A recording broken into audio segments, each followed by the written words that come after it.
Bismillahirrahmanirrahim. Assalamu alaikum students. How are you all? I hope all will be good. Welcome to my YouTube channel of Aap Teaching Zone. बच्चों हम लोग पढ़ रहे हैं 11th class physics का new syllabus, जिसमें हम लोग अपने लास्ट वाले चैप्टर को स्टडी कर रहे हैं। आज का जो हमारा टॉपिक है वो है पेयर प्रोडक्शन का, जिसमें हम लोग देखेंगे किस तरह से जो पार्टिकल्स है या हमारा जो हाई एनर्जी पार्टिकल है वो गुजरता है किसी न्यूक्लियस के पास और वो खुद को किस तरह से दूसरे पार्टिकल्स में कन्वर्ट कर देता है। यहाँ पर बच्चे आप लोगों को मजीद कंसेप्चुअल क्वेश्चंस, साथ ही साथ इनके एमसीक्यूज और जो एमडी कैट के एमसीक्यूज हैं, क्वेश्चनाइजिंग है, वो सारे के सारे आज के टॉपिक में आपके क्लियर होने वाले हैं। वीडियो को बच्चों शुरू से लेकर आकर तक लाजमी देखिएगा, चीजों को कंसेप्चुअली समझने की कोशिश कीजिएगा। मजीद नॉलेज के लिए बच्चों आप लोग अपने क्वेश्चंस को कमेंट कर सकते हैं, ठीक है बच्चों। तो चलें बच्चों आज के लेक्चर को हम लोग देखते हैं। इससे पहले जो हम लोगों ने बच्चों टॉपिक्स पढ़े हैं, ये बच्चे वो हमारे पहले एलिमेंट्री सिलेबस में भी मौजूद थे, जिसमें हम लोगों ने इलेक्ट्रॉन, प्रोटॉन, न्यूट्रॉन, एंटीनो, ये जितने भी पार्टिकल्स हैं, न्यूक्लियस तक है, शेल्स हैं, ये सारे के सारे हम लोगों ने 9th 10 में किए हुए हैं, ठीक है। ये जो टॉपिक है ना, ये आप लोगों का न्यू वाला टॉपिक है और बहुत ही इंपॉर्टेंट है। आगे की क्लासेस में इसका इस्तेमाल बहुत आम होने वाला है। और यहाँ पर जो हम लोग आज का टॉपिक करेंगे ना, ये बच्चों पिछले 3 टॉपिक से भी मुशाबा होगा थोड़ा थोड़ा, लेकिन इसकी 4 एप्लीकेशन में से एक एप्लीकेशन आपके पास ये है। जो आपकी 4 एप्लीकेशन हैं उनमें कॉम्पोनेंट इफेक्ट भी आ जाता है बच्चों, एक्साइटेड स्टेट वाले भी आ जाते हैं और फोटॉन वाला भी लेक्चर आ जाता है, ठीक है। यहाँ पर just according to your syllabus marking, यहाँ पर सिर्फ और सिर्फ पेयर प्रोडक्शन को ही डिस्कस किया जाएगा। तो चलें बच्चों आज के टॉपिक को हम लोग शुरू करते हैं। बच्चे जिस तरह से आप लोगों ने देखा होगा कि लो एनर्जी पार्टिकल्स किसी मैटर के साथ टकराते हैं, तो उस दौरान जो पार्टिकल्स की वैल्यू बन जाती है या पार्टिकल्स की कन्वर्जन हो जाती है, वो कहलाती है आपके पास फोटोन इफेक्ट। और जैसे ही हाई एनर्जी पार्टिकल्स किसी मैटर के साथ टकराता है, तो वहां पर जो फिनोमिना होता है बच्चों, वो बन जाता है आपका कॉम्पोनेंट इफेक्ट। यहां पर क्या हो रहा है कि जब हाई एनर्जी पार्टिकल्स लाइक अ गामा रेज किसी न्यूक्लियस के पास से गुजरता है, तो वो खुद को कन्वर्ट कर देता है किसमें, 2 पार्टिकल्स में। और वो दोनों के दोनों पार्टिकल्स आपस में ही होते हैं, एक ही हिसाब से एक जैसे पार्टिकल्स होते हैं, लेकिन इनके ऊपर चार्ज की जो निस्बत है वो डिफरेंट होती है। कैसे देखते हैं। पेयर प्रोडक्शन हमें बताता है कि जब हाई एनर्जी फोटॉन या हाई एनर्जी पार्टिकल जैसा कि गामा रेज है, इसको किसी न्यूक्लियस के पास से गुजारते हैं, तो ये 2 पार्टिकल्स में कन्वर्ट हो जाता है, जिसमें से एक पार्टिकल होता है इलेक्ट्रॉन और दूसरा उसका कोरस्पॉन्डिंग पार्टिकल्स है पॉजिट्रिनो। क्या है दूसरा पार्टिकल आपका पॉजिट्रिनो, ठीक हो गया। मजीद हम लोग पेयर प्रोडक्शन में ये चीज देख रहे हैं कि यहां पर वो वाला पार्टिकल जो इसके पास से गुजर रहा है ना, वो डिसअपियर हो जाएगा। क्या हो जाएगा? डिसअपियर हो जाएगा। According to the given statements, हमारे पास यहां पर 2 तरह की जो सिचुएशन और यहां पर जो सिचुएशन बन रही है वो ये बन रही है, एक तो वो पार्टिकल्स के पास से गुजर रहा है, ठीक है, जिसको हम लोगों ने न्यूक्लियस कहा है। दूसरा बच्चों वो ये कर रहा है कि डिसअपियर भी हो रहा है बच्चों, उसके डिसअपियर होने का मतलब वो इन पार्टिकल्स में कन्वर्ट हो रहा है, इसलिए हम इसको पेयर प्रोडक्शन कहेंगे, मतलब पेयर ऑफ पार्टिकल्स। अंडरस्टूड हुई बात। A process in which energy high energy जैसा कि गामा रेज है, in which high energy gamma rays photon disappears by the producing a pair of the particle and anti-particle। एक high energy photon like a gamma rays जब किसी nucleus के पास से गुजरता है तो ये डिसअपियर हो जाता है। दूसरी बात कि ये किसमें डिसअपियर होता है, एक पार्टिकल और दूसरा उसका ही एंटी पार्टिकल, प्लस और माइनस इन दोनों को प्रोड्यूस करने में डिसअपियर हो जाता है। That's will be called pair production. Okay बच्चों, ये देखिए फॉर एग्जांपल इलेक्ट्रॉन और इसका जो कोरस्पॉन्डिंग पार्टिकल है बच्चों वो है पॉजिट्रॉन, जिसके ऊपर पॉजिटिव चार्ज होते हैं। जस्ट इनकी चार्ज की निस्बत जो है ना, चार्ज का जो यहाँ पर साइन है ना, वो डिफरेंट होता है। बाकी सारी की सारी इसका मैस, इसकी एनर्जी ये बच्चों सेम होती है। ठीक है, हम लोग देखते हैं। अगर आपको बच्चों ये 2 नंबर का क्वेश्चन आ जाए तो आप लोग इसको इस तरह से सॉल्व कर सकते हैं और इस तरह से आपको हेडिंग्स बनी बनाई। आप इसका स्क्रीनशॉट भी बच्चों ले सकते हैं, इसको एज अ असाइनमेंट के तौर पर भी तैयार कर सकते हैं। हेडिंग्स बनी हुई है, क्वेश्चनाइजिंग भी बना हुआ है, क्वेश्चन किस तरह से किया जाएगा और आप लोगों को आंसर उसका किस तरह से अटेम्प्ट करना पड़ेगा, ये सारी की सारी चीजें आपकी यहाँ पर क्लियर हो जाएंगी। दूसरे नंबर पर देखें बच्चों, इट पर 2 तरह से हम लोग देखेंगे पेयर प्रोडक्शन को। एक तो हम लोगों ने देख लिया कि पेयर प्रोडक्शन एक ऐसा फिनोमिना है जिसमें हाई एनर्जी फोटॉन या हाई एनर्जी पार्टिकल्स न्यूक्लियस के पास से गुजरता है, तो ये 2 पार्टिकल्स में कन्वर्ट हो जाता है जो कि दोनों के दोनों एक दूसरे के कोरस्पॉन्डिंग होते हैं। एक के ऊपर चार्ज नेगेटिव और दूसरे के ऊपर चार्ज पॉजिटिव, यानी इनके ऊपर चार्ज की डिस्ट्रीब्यूशन डिफरेंट होती है लेकिन बाकी सारी चीजें इनकी सेम होती है। दूसरे नंबर पे ये देखें बच्चों, जब गामा रेज को न्यूक्लियस के पास से गुजारा तो 2 पार्टिकल्स में कन्वर्ट होगा जिसमें से एक इलेक्ट्रॉन और दूसरा पॉजिट्रॉन। ठीक है, मजीद हम इसको किस तरह से डिफाइन कर सकते हैं बच्चों, ये देखिए, अ photon with sufficient energy interacts with the matter. हम लोग पढ़ क्या रहे हैं, पेयर प्रोडक्शन। पेयर प्रोडक्शन कर क्या रहा है, वो ऐसा हाई एनर्जी फोटॉन पार्टिकल है जो मैटर के साथ जाके इंटरेक्ट कर रहा है और आगे उसको डिसअपियर होने के साथ साथ तो पार्टिकल्स भी जनरेट कर रहा है, और वो कौन से है उसके, पार्टिकल और एंटी पार्टिकल, जैसा कि इलेक्ट्रॉन और पॉजिट्रॉन।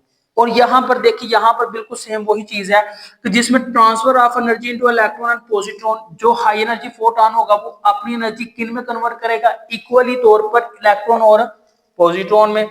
ये देखें, जैसे हाई एनर्जी फोटॉन है, फोटॉन क्या होता है, फोटॉन बच्चों एनर्जी के पैकेट्स कंसीडर किए जाते हैं जिनके पास बहुत ज्यादा एनर्जी होती है, जिन्हें एज अ क्वार्क्स भी कहा जाता है। ठीक है, ये क्वार्क्स वाला हम लोग अपने आने वाले लेक्चर में देखेंगे इंशाल्लाह, ये हमारे लेक्चर में मौजूद है।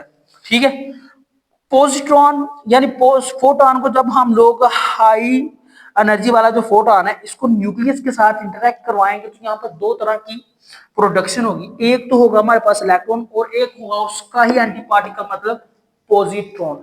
दोनों के ऊपर चार्जेस डिफरेंट होंगे लेकिन बाकी सारी चीजें मतलब मैस सेम होगा। देखें, अगर बात की जाए यहाँ पर मिनिमम एनर्जी ऑफ फोटॉन कितनी है तो बच्चे वो है 1.022 mega electron volt. Rest mass of both मतलब दोनों का जो रेस्ट मैस है वो कितना बच्चों 0.511 मेगा इलेक्ट्रॉन वोल्ट। तीसरे नंबर पर जो हमारी सबसे इंपॉर्टेंट चीज आ जाती है वो ये है, अगर फोटॉन की एनर्जी ग्रेटर देन हो 1.022 मेगा इलेक्ट्रॉन वोल्ट से तो फिर क्या होगा, extra energy which be share to the electron and positron.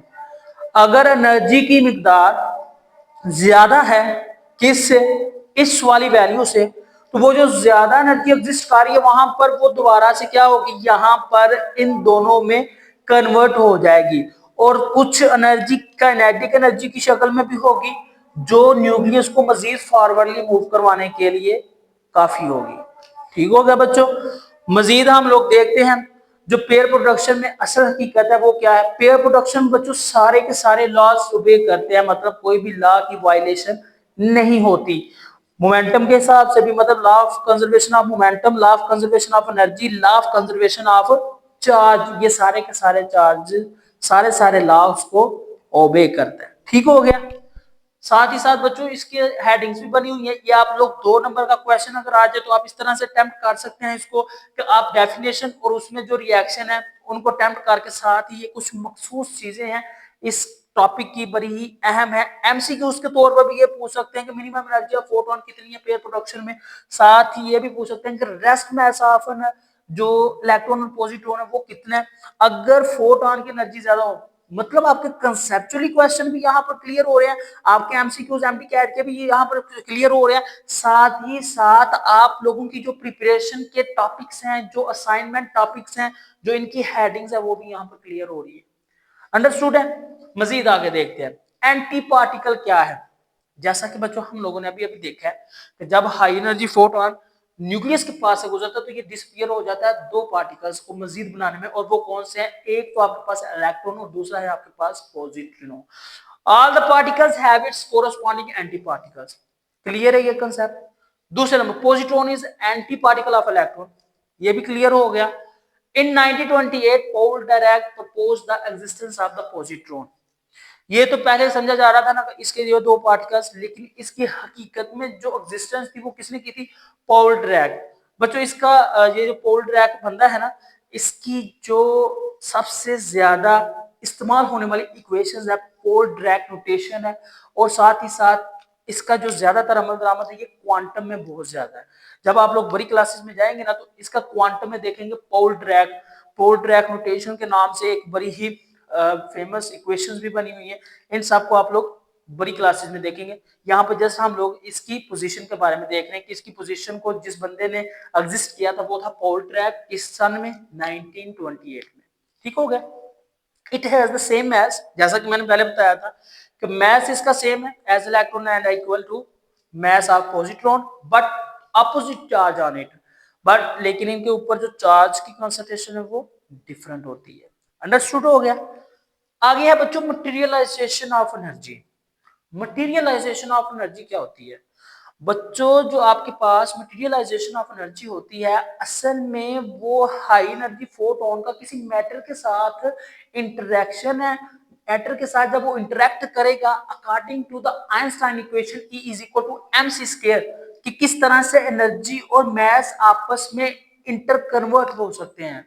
अगर याद हो तो 11 वाले चैप्टर में हम लोगों ने एक स्पेस टाइम से पहले एक लेक्चर पढ़ा था जिसमें एनर्जी और mass, equivalence between the mass and energy, के किस तरह से मैस एनर्जी में कन्वर्ट हो रहा है और एनर्जी दोबारा से मैस में, और किस तरह से इनका चेंज एनर्जी के इक्वल आ रहा है। याद आ गया? हाँ बच्चों, वही वाला लेक्चर। उसमें हम लोगों ने इसकी मुकम्मल तफसील देखी थी कि किस तरह से एनर्जी और मैस का आपस में रिलेशन है, और वही वही आपके पास क्या मटेरियलाइजेशन ऑफ एनर्जी। जब आपके पास वो पार्टिकल्स या एनर्जी का पैकेट्स आके न्यूक्लियस से टकराया तो उसने मजीद दो पार्टिकल्स को जनरेट कर दिया जो आपके पास क्या कहलाए? पेयर। वो कौन कौन से पेयर होते हैं? एक पेयर और दूसरा उसका एंटी पेयर होता है, जैसा इलेक्ट्रॉन और पॉजिट्रॉन। तो इसलिए हम लोग इसको क्या कहेंगे? Materialisation of energy. अंडरस्टूड है? In this process energy is converted into the matter in accordance with Einstein equation. Einstein की इक्वेशन के मुताबिक वो जो न्यूक्लियस आके टकराएगा, वो न्यूक्लियस से जो आकर पार्टिकल टकराएगा वो उन पार्टिकल्स में कन्वर्ट होगा and it is known as the materialisation of energy. तो ये आपके पास बच्चों मटेरियलाइजेशन ऑफ एनर्जी कहलाएगा। मजीद आगे इसकी बच्चों एक्सप्लेनेशन की हेडिंग अगर लॉन्ग क्वेश्चन में आ जाता है तो ये बच्चे बहुत इंपॉर्टेंट टॉपिक है और ये आगे वाले आने वाली क्लासेस में भी इस्तेमाल होना है। इसका कंसेप्ट आप लोगों ने जहन में रखना है। पेयर प्रोडक्शन क्या है? असल में ये चार तरह की जो पार्टिकल्स के इफेक्ट हैं ये उनमें से एक है। हम मैंने शुरू में ही आपको बताया था। एक आपके पास क्या है? फोटोन इफेक्ट, जिसमें लो एनर्जी वाले पार्टिकल्स आके जब मैटर से टकराते हैं तो वहां पर जो फिनोमेना वो फोटोइलेक्ट्रिक इफेक्ट है। दूसरा है आपके पास फिर क्या है? जब हैवी पार्टिकल या हैवी एनर्जी वाले पार्टिकल्स आके टकराते हैं मैटर के साथ तो वो होता है कॉम्पोटेंट इफेक्ट। और फिर तीसरा क्या है? एक्साइटेड लिमिटेशन वाला, जिसमें एक्साइट करके ग्राउंड स्टेट से high up low in status में जाते हुए वो जो एनर्जी प्रोडक्शन करते हैं। ठीक है। और चौथे वाला है आपके पास पेयर प्रोडक्शन, जो कि हमारी एप्लीकेशन के तौर पर यहाँ पर डिस्कस हो रहा है और हम उसको डिस्कस कर रहे हैं। ठीक है बच्चों। एक्सप्लेनेशन में क्या है? A kind of interaction of a very high energy photon such as a gamma rays with the matter is pair production in which the photon energy is converted into the extron, electron and positron pair। जो एक ऐसी किस्म energy की जिसमें जब high energy photon या high energy molecules, high energy particle आके किसी न्यूक्लियस से टकराते हैं, उससे पास के गुजरता है तो ये मजीद दो पार्टिकल्स में कन्वर्ट होता है जिसको हम लोग इलेक्ट्रॉन और पॉजिट्रॉन यानी उसका एंटी पार्टिकल कहते हैं। मजीद बच्चों इसका हम लोग खुलासा देखते हैं इसके क्या क्या यहाँ पर टाइप्स कन्वर्ट हो रही हैं। सबसे पहले देखें कि ये जो अट्रैक्शन होगी ये किस कहां पर टेक प्लेस हो रही है? इलेक्ट्रिक फील्ड में। एक सूटेबल इलेक्ट्रिक फील्ड में ये सारी की सारी चीजें परफॉर्म हो रही है। किस तरह से? ये देखें, this attraction take place in an electric field in the vicinity of the heavy nucleus. Heavy nucleus की मौजूदगी में एक इलेक्ट्रिक फील्ड वहां पर न्यूक्लियस मौजूद है। जब ये हाई एनर्जी वाला फोटोन न्यूक्लियस के करीब से गुजरेगा देन ये वाला हिस्सा दो पार्टिकल्स में कन्वर्ट हो जाएगा। एक आपके पास होगा इलेक्ट्रॉन यानी पार्टिकल और एक आपके पास होगा पॉजिट्रॉन उसका एंटी पार्टिकल। और ये फिनोमिना क्या कहलाएगा? ये आपके पास पेयर प्रोडक्शन कहलाएगा। इस पेयर प्रोडक्शन के दौरान सबसे इंपॉर्टेंट चीज law of conservation of momentum, law of conservation of energy, law of conservation of charge, ये तीनों के तीनों कंसिस्टेंसी में रहेंगे, इनमें कोई भी चीज चेंज नहीं होगी, ये उनको फॉलो करेगा। अंडरस्टूड हो गया। आगे देखें मिनिमम एनर्जी कब है इसकी, किस तरह से जब मिनिमम एनर्जी होगी तो उसको हम लोग ओवरकम करेंगे, ये सारे के सारे एमसीक्यूज आप लोगों ने ध्यान में रखने हैं। The incident photon energy must be equal और greater than the rest mass energy of the two electrons. क्या कहा है उसने, को जो आगे फोटोन न्यूक्लियस से टकरा रहा है या इंटरेक्ट कर रहा है उसकी एनर्जी ग्रेटर देन होनी चाहिए किसके साथ, जो रेस्ट मास एनर्जी पार्टिकल्स में कन्वर्ट करेगा, यानी जो इलेक्ट्रॉन और पॉजिट्रॉन कन्वर्ट हो रहे हैं ना उनसे इसकी एनर्जी ज्यादा होनी चाहिए। अंडरस्टूड होगी बात, हाँ जी। According to the energy mass equation is equal to mc square, rest mass energy of electron is 0.151 mega electron volt. बच्चों वो मैंने शॉर्ट क्वेश्चन के तौर पर आप लोगों को एक पैरा अलग से बना दिया था, अगर लॉन्ग क्वेश्चन आ जाए तो आप लोग उसको वहां पर भी लिख सकते हैं और इस तरह से भी डिजाइन कर सकते हैं, प्रेजेंटेशन में अफेक्शन आएगी और आपको नंबरिंग में आसानी हो जाएगी, ठीक है। Rest mass energy of electron इतनी है, thus for the pair production photon must have the energy equal to or greater than 1.021 mega electron volt. तो पेयर प्रोडक्शन के दौरान जो फोटॉन होगी उसकी एनर्जी 1.02 के इक्वल हो सकती है, इससे भी ज्यादा बड़ी हो सकती है, ठीक हो गया। मजीद क्या है इसकी इंपॉर्टेंस बच्चों, जो एनर्जी ऑफ फोटॉन है ये देखिए, energy of photon is equal to energy of photon is equal to energy of pair production.